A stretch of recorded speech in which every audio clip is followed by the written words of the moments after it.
Hayyee ashama attamatam jirtu kun Boku Miidiyaadha. Boku Miidiyaa subscribe gochuudhaani maatii keenya taasisanii jenna. Egaa har'asii akkuma beekamu online money making isiniif qabadee dhufee jira.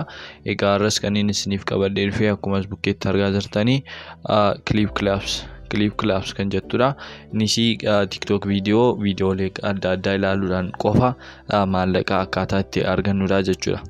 Egaa isa argachuufis amma battalumaanii gara viidiyoo har'a qabadee dhufeetti jira. Kanaafiyyuu na hordofaa. Egaa isa argachuufis Play Store irra gallee clip claps jennee barreessuu duwwaadha jechuudha. Egaa amma Play Store irra clip claps ergi jettanii barreessitanii buuftanii booddee as bukkeetti open gootanii bantuu jechuudha.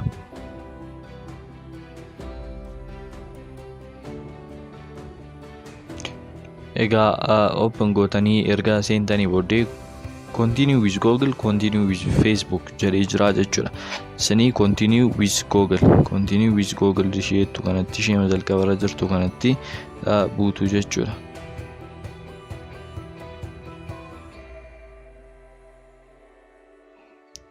Egaa isa booddee username Google accountii bilbila keessan irratti galmaa'ee jiru isinii fidaa isa gashitu jechuudha. Warrammoo Gmail accountii banattanii asirratti Gmail accountii keessan gashattu jechuudha.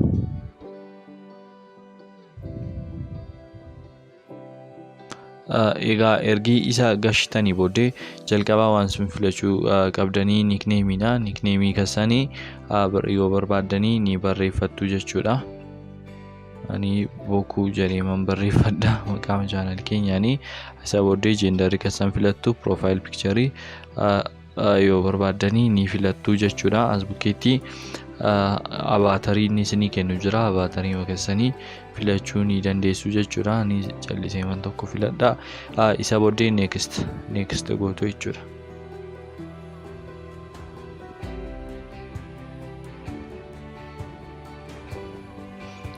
Isa booddee waan akkamii isiniif fiduu isiniin jedha. Ani waan ani barbaadu yoo jiraate art gootanii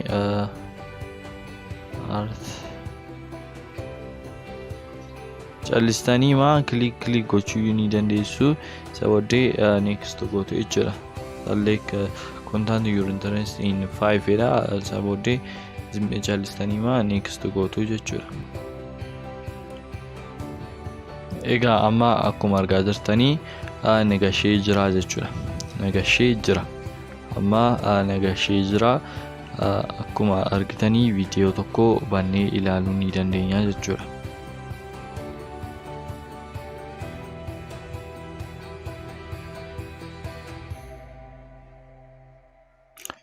Egaa amma viidiyoochi nu banutti as bukkeetti isinitti mul'atti jedhee yaada.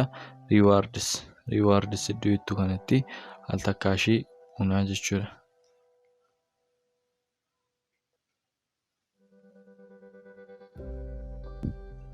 Isa booddee rewardii keenya nuuf fida. As bukkeetti open goonaa jechuudha. Rewardii ni nu kennu rewardota chaansolii adda addaa nuuf kennan isaan keessaa amma clip clap coins bajana laatee jira jechuudha. Isa booddee amma baakii goonee ba'uu ni dandeenya. Reefaliinaa kennee jira. Isas fudhadha. Egaa reefalii adda addaa isiniif kennuu ni danda'a jechuudha. Akka carraa keessanitti tikeetii Amaazoniin illee isinii laachuu danda'a jechuudha.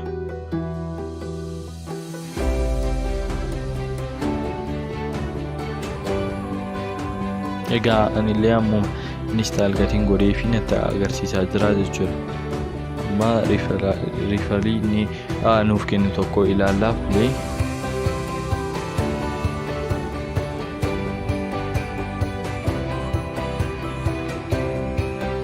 Goonee ilaaluu ni dandeenya.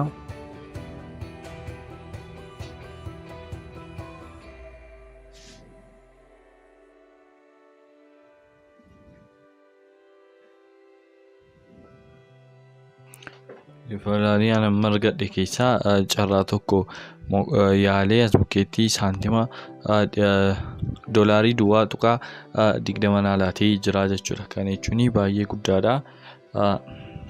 Amma ni deebinaa jechuudha gara daashboordiitti. Egaa amma daashboordii irra jirra. Viidiyoo tokko ilaaltanii riiwaardisii argachuu ni dandeessu jechuudha. Amma fakkeenyaaf riiwaardisii keessa gashee asinitti agarsiisuu ni danda'a. As bukkeetti ispiinii gochuu ni dandeenya jechuudha. Ispiinii goonee kooyinii argachuutii ni dandeenya. As bukkeetti meegaa ispiinii fi ispiiniitu jira jechuudha. Meegaa ispiiniin jedhamu kuni torbeetti al takkaadha jechuudha. Tiraayilaakiin goona. Ispiinii riiwaardiin guyyaa guyyaatti jiru sa'aatiidhaanii ni jira. Isa goonaa jechuudha. Egaa amma ispiin goonaa jechuudha.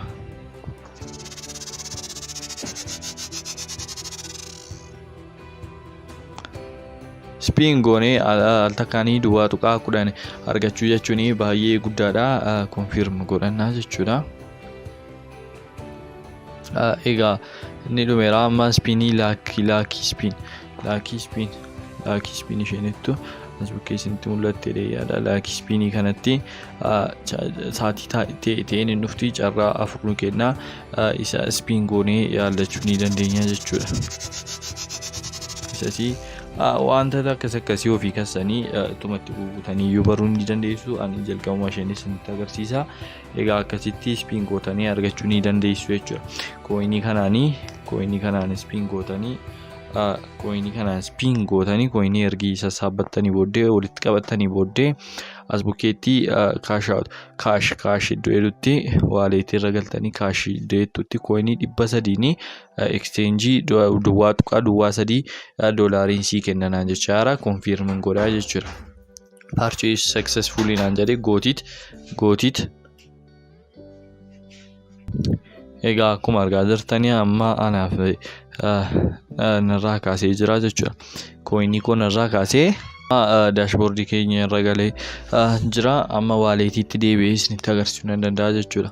Waaleetii irra deebitu as bukkeetti kunoo naa kaa'ee jira jechuudha. As bukkeetti doolaarii koo argadheera. Egaa kaashaawutii akkamitti goonaa isa jedhudha. Amma kaashaawutii karaa peepaalii gochuu ni dandeessu. Peepaaliidhaanii akkuma argitanii doolaarii 10 kaasee baasuu ni dandeessu jechuudha. Amma illee doolaarii 10 nawweera. Doolaarii 15 walitti qabattaniitu taanaanii baasuu ni dandeessu jechuudha. Doolaarii 15 walitti qabattaniitu taanaan karaa peepaalii baafachuu ni dandeessu jechuudha. Karaa peepaalii baafachuu ni dandeessu jechuudha. Egaa isa hin goonu yoo jettanii azar gootanii mobile research karaa kaardii fudhachuu ni dandeessu jechuudha. As bukkeetti kaantirii keessan guuttuu foon nambarii keessan guuttuu waan hundumaa guuttuu jechuudha. As bukkeetti isinitti illee agarsiisuu ni danda'a. As bukkeetti biyya keessa jirtan filattaan Itoophiyaadha. Isa booddee lakkoofsa bilbilaa keessan ni gashitu jechuudha. Lakkoofsa bilbilaa keessan kan isin gashitan enter your phone here iddoo hedduu kanatti buutanii lakkoofsa bilbilaa keessan gashitu. As bukkeetti karaa kamii isiniif erguu doonneerutti Itiyoo Telekoom Itoophiyaa jigateen fi Itiyoo Telekoomiin nu gasha. Foon nambarii keessan ni gashattu jechuudha. Egaa akkuma argaa jirtan illee ani gasheen jira. Lakkoofsa bilbilaas iddoon jiruus gasheen jira Itoophiyaa jedhee. Egaa amma wanta salphaa ta'een ETB 250 kaardii 250 isiniif erguun ni danda'a jechaara. Kana kan isin gootanii doolaarii 10 asirraati. Doolaarii 10 irra yeroo geessanii 250 erguu ni dandeessu. Haga birrii 625 yoo sassaabdan immoo haga doolaarii 25 yoo sassaabdan immoo walitti qabattanii haga birrii 625 kan Itoophiyaatti isiniin ergachaa jechuudha. Anammaaf kan hin qabu amma daqiiqaa 10 kan hin guunne keessatti 38 hojjedheera. Doolaarii 38 osoo hin taane duwwaa tuqaa 38 hojjedheera jechuudha. Kan inni baafachuu danda'u garuu yoomidha. Kan gaafanii ishee duwwaa tuqaa 8 kana 10tti jijjiiruu as bukkeetti akka argaa jirtanii 10tti gaafa jijjiiruu 250 godhee baafachuu ni danda'a jechuudha. salphaadha. Viidiyoo isinii daashboordii irratti isinii fiduu ilaaltanii bukkeetti kun akkuma argitanii viidiyoo daashboordii irratti isinii fiduu ilaaltu riwaardis isinii laata spiinii gootu kanumaanii maallaqa argachuu ni dandeessu. Wanti kun wanta qabatamaadha, wanta sirriitti hojjetudha jechuudha. Isinis cheekii gootanii na caalaa immoo ilaaltanii baay'een keessanillee beektu jedhee yaada warra hin beekneefidha. Akkasitti cheekii gootanii ilaaluu ni dandeessu jechuudha. Chaanaalii kana subscribe gochuu, like, share gochuu hin dagatinaa. Waan nu hordoftanii fi galatoomaa nagaan nuuf tura. Ciao.